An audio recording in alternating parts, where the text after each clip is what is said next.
Mis hermanos, Dios les bendiga, les habla Teo Hernández.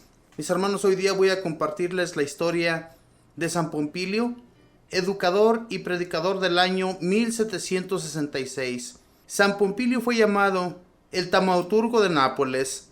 Taumaturgo es el que consigue milagros, el que obra prodigios. Nació en Montecalvo, Italia, en 1710, de una familia adinerada y de mucho abolengo, es decir, con antepasados que habían sido muy famosos e importantes. Cuando apenas tenía 10 años, se encontró en el sótano de su casa un cuadro antiquísimo de la Santísima Virgen y quitándole el polvo, lo colocó en su habitación y le dijo a la mamá: un día cuando yo sea sacerdote, vendré y celebraré la misa delante de este cuadro. Sus hermanos se reían, pero él estaba seguro de que sí iba a ser así. Su padre quería que se dedicara a administrar los bienes de la familia, pero el joven deseaba ardientemente ser sacerdote. Sin embargo, como ya tenía otro hermano en el seminario, el papá le negó el permiso para hacer estudios sacerdotales, añadiendo que le bastaba con tener un hijo sacerdote. Mas sucedió que el hermano seminarista murió con gran fama de santidad, y entonces nuestro joven se reafirmó en su posición de llegar a ser sacerdote. Y como su padre se oponía, un día, después de escuchar un hermoso sermón vocacional de un padre Escolapio, se puso de acuerdo con el predicador y se fugó de la casa paterna, dejando a su padre una carta pidiéndole excusas por este atrevimiento. El papá corrió a la casa de los padres Escolapios a reclamar a su hijo, pero Pompilio le demostró tan grandes deseos de llegar a ser sacerdote y le expuso tan fuertes razones para ello, que su padre tuvo al fin que aceptar y lo dejó en el seminario. A los 24 años fue ordenado sacerdote y la comunidad lo dedicó a enseñar a los niños pobres de las escuelas pías. Escolapios se llaman los padres que enseñan en las escuelas. Su salud era muy deficiente y una tos continua lo hacía sufrir mucho, pero a pesar de esto, nunca faltaba a sus clases y sus alumnos hacían verdaderos progresos muy notorios a todos. Y entonces empezó a tener fama de ver a lejos lo que estaba sucediendo en otras partes. De vez en cuando se quedaba con la mirada fija en lejanía y enunciaba hechos que sucedían a gran distancia. Un día, estando en clase, se quedó mirando hacia lo lejos y dijo a los alumnos: algo grave está sucediendo a uno de los nuestros. Luego preguntó: ¿quién falta en clase? Le respondieron: Juan Capretti. Se quedó un rato pensando y exclamó: recemos por él, porque está en grave peligro. Luego envió a un alumno y le dijo: vaya a la casa de Juan y pregunte por él. El muchacho llegó a la casa de Capretti y preguntó si sabían dónde estaba. La mamá y la hija, que se imaginaban que estaría en la escuela, corrieron a su habitación y le encontraron tendido por el suelo. Lo sacudieron y despertó de un ataque. Luego contó: sentí un terrible dolor de cabeza y creí que moría. Pero de un momento a otro, como que una mano pasó sobre mi frente y recobré la salud. Cuando el mensajero volvió a la clase a contar lo sucedido, el padre Pompilio dijo muy contento a los jóvenes: Dios ha escuchado la oración que dirigimos por nuestro amigo Juan. Su devoción a la Santísima Virgen era inmensa. En sus ratos libres fabricaba camadulas y regalaba a todos los que querían rezar el rosario. A todos les recomendaba: sean muy devotos a la Santísima Virgen María. Cuando después de varios años de ser sacerdote, fue por primera vez a celebrar la Santa Misa a su casa, su madre, sin recordar lo que él había dicho en la niñez, le preparó en el frente del altar el cuadro que de niño había sacado del sótano. Pompilio, al final de la misa, exclamó: bendito sea Dios, que me ha permitido cumplir aquellas palabras que de niño dije al encontrar este cuadro de la Virgen Santísima en el subterráneo. Un día celebraré misa ante esta imagen de la Santísima Virgen.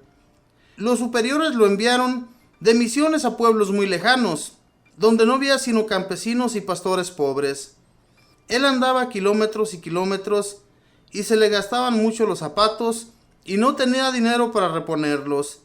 Entonces se dispuso a caminar descalzo, y así lo hizo por muchísimos caminos. A quien le llamaba la atención, diciéndole que esto era indigno de un sacerdote, le respondía: no se afane, que así andaba nuestro Señor. Su sotana era de lo más remendado que se encontraba, pero así imitaba también la pobreza de Jesús y cumplía lo que dijo el divino Maestro: dichosos los pobres, porque de ellos es el reino de los cielos. Y con estas penitencias lograba la conversión de muchos pecadores. En Semana Santa hacía el Vía Crucis en vivo, y él se cargaba al hombro una pesadísima cruz y descalzo subía a una montaña rezando el Santo Vía Crucis con el pueblo. La gente se admiraba de su santidad y de sus penitencias y trataban de hacer también algunos sacrificios. Fue enviado a Nápoles y allá predicaba muy fuertemente contra los usureros y los que en casas de compra y venta favorecen a los tramposos. Entonces los dueños de las compraventas dispusieron de inventarle toda clase de calumnias y lo acusaron ante el señor arzobispo y lograron convencerlo. El prelado les dio permiso de que llevaran la acusación al rey, y tantas mentiras dijeron que el rey decretó que el padre Pompilio debía ser expulsado. Llegaron los policías a la casa de los padres a llevarse al padre al destierro, pero él, subiéndose a la carroza, les dijo que sin permiso del superior no podía alejarse, y por más fuerte que le dieron a los caballos, no se movieron. Entonces llamaron al superior, el cual le dijo: puede irse, padre. Y en ese momento pareció como que les hubieran soltado las patas de los caballos y salieron a galope. Los que lo llevaban al destierro lo vieron suspirar y le preguntaron: ¿por qué suspira por tener que irse al destierro? Y él respondió: suspiro porque el que se inventó estas calumnias le ha tocado irse ahora para la eternidad a dar cuentas a Dios. Y así fue. Aquel mismo día, el inventor de las calumnias murió de repente, y el pueblo de Nápoles hizo tantas manifestaciones en favor del padre Pompilio que el rey tuvo que decretar que podía volver a la ciudad. Pero para evitar más problemas, los superiores lo destinaron a predicar en los pueblos de los alrededores. Y sucedió que un niño se cayó en un hoyo muy profundo y parecía que se ahogaba. La mamá llamó a nuestro santo. Él se puso a rezar y el agua del pozo se fue subiendo y sacó al niño hasta la orilla sin haberse ahogado. Sus milagros y prodigios eran tan continuos y maravillosos. A veces se elevaba por los aires mientras rezaba.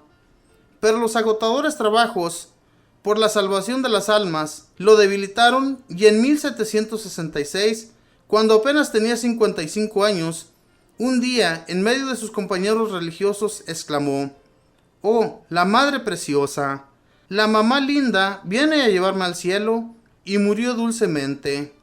Quiera Dios enviarnos muchos profesores y predicadores tan entusiastas y fervorosos como Pompilio, aunque no logren hacer tantos milagros como él.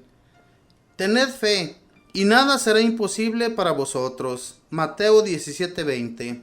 Esta fue la historia de San Pompilio. Este santo, que aunque muy forzosamente, su padre no quería que él se convirtiera en sacerdote, porque ya había tenido un hijo sacerdote. Este tenía mucho el deseo de irse de sacerdote. Hoy en la actualidad, mis hermanos, muy duramente podemos ver a los seminaristas que se conviertan en sacerdotes, ya que muchos de ellos, estando en los seminarios, a mitad del tiempo se salen del seminario y ya no llegan a convertirse a sacerdotes. Es muy difícil, hermanos, más que en aquel tiempo, hoy en la actualidad, porque los padres de familia no quieren, al igual que este papá de la historia, que sus hijos se conviertan en sacerdotes o en monjas, o sea, que sean religiosos. Es muy difícil, pero en Dios, mis hermanos, tenemos que poner siempre nuestra confianza y en nuestras oraciones pedir a Dios para que haya más personas convertidas. Como este santo tenía la visión a lo lejos de mirar qué era lo que estaba sucediendo o lo que estaba por suceder, y esto pasaba porque él tenía la gracia de Dios. Las personas que tienen la gracia de Dios, mis hermanos, la razón de ello es porque ellos se dedican mucho a la oración. Yo siempre he dicho que orando y estando mucho en la presencia del Señor, recibimos mucho de sus ayudas. Pero si nos alejamos de Dios, si comenzamos, mis hermanos, a hacer lo que se nos pegue en gana a nosotros, no vamos a llegar a una conversión con Dios, a amarle como debe de ser.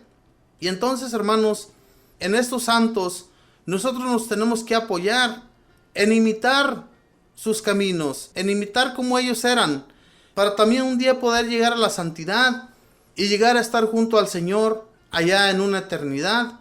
Es el deseo de todos nosotros. Él tenía mucha devoción, mis hermanos, a la Santísima Virgen. Y ese cuadro que él se encontró en el sótano de su casa, cuenta la historia que él le dijo a su mamá, cuando estaba todavía joven, que un día cuando él fuera sacerdote, vendría a celebrar misa enfrente de esa imagen de la Santísima Virgen. Y así sucedió. La mamá misma le acomodó un altarcito y allí se celebró la misa en esa casa. Esto sucede, mis hermanos, con las visiones de aquellas personas que más tarde llegan a llevarse a cabo. Y es como les digo, si la persona se encuentra en oración la mayoría del tiempo, obviamente que Dios va a hacer grandes cosas en aquel hombre o en aquella mujer, siempre y cuando nos acordemos de Dios y doblemos rodilla o hagamos oración como quiera que estemos en nuestra casa o en cualquier lugar que estemos. Si hacemos oración, Dios escucha nuestras oraciones y nos ayuda. Mis hermanos, que Dios les bendiga, que pase un feliz día y acordémonos de hacer oración en todo momento.